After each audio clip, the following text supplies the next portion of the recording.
kamu harus urus kebun ini selama 1 bulan tanpa saya bayar. Coba Bu, cuma gara-gara makan buah subhat, gitu kan, yang boleh-boleh saja dimakan, ternyata hukumannya luar biasa.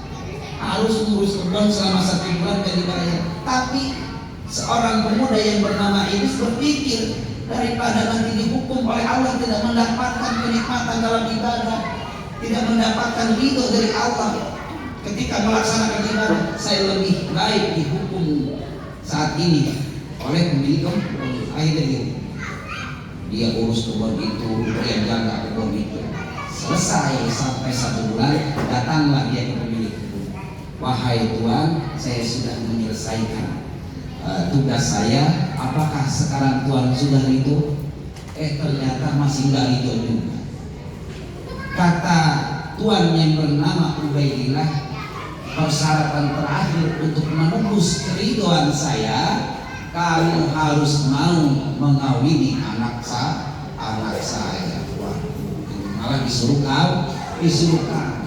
Kenapa seorang Ubaidillah sampai menghukum orang seperti itu?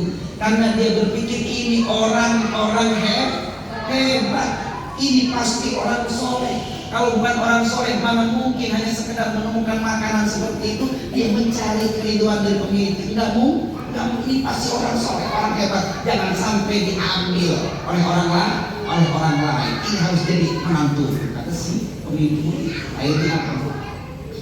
Cuma mohon maaf, kata Ubaidillah, anak putriku itu orangnya matanya buta, kakinya pencong, telinganya tuli. Tetapi pemuda yang bernama Idris gak berpikir bodoh, mau buta kek, mau tuli kek, mau pencong kek, yang penting orang pemilik buah delima ini subhanallah.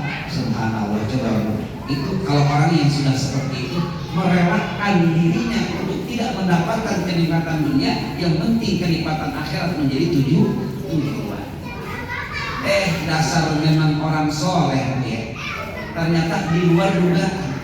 Perempuan yang kata bapaknya buta, kata bapaknya tuli, kata bapaknya pengkor, ternyata itu hanya bersifat mazazi, bukan bersifat hakikat.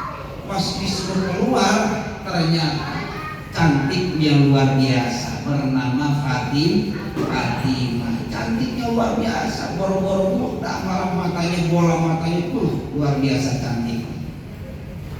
Ternyata setelah dijelaskan, perlu kamu ketahui, anakku itu kenapa saya katakan buta? Karena matanya tidak pernah dipergunakan untuk melihat hal-hal yang tidak baik. Telinganya pun sama, tidak pernah dipergunakan untuk mendengarkan gosip-gosip, mendengarkan perkataan-perkataan yang tidak baik. Selalu hanya nasihat yang didengarkan. Begitu juga kakinya tidak pernah dipakai untuk melangkah kemana-mana tanpa ada manfaat, sehingga sama hanya seperti dengan orang yang tidak berjalan. Akhirnya terjadilah perkawinan. Setelah terjadi perkawinan, apa yang dihasilkan keturunannya? Ternyata orang soleh dengan orang soleha, lahirnya pun anak-anak yang soleh. Di antaranya sekarang anaknya yaitu menjadi seorang yang sangat terkenal. Siapa, ada yang tahu nggak? Imam Syafi'i. Perkawinan pemuda yang bernama Idris menikah dengan perempuan yang bernama Fatimah, melahirkan seorang anak yang bernama Abdillah atau disebut dengan Imam Syafi'i.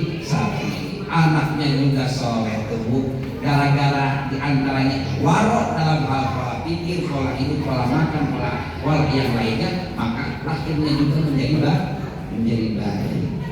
Ibu-ibu sekalian yang saya hormati, itulah salah satu hikmah daripada tentang makanan.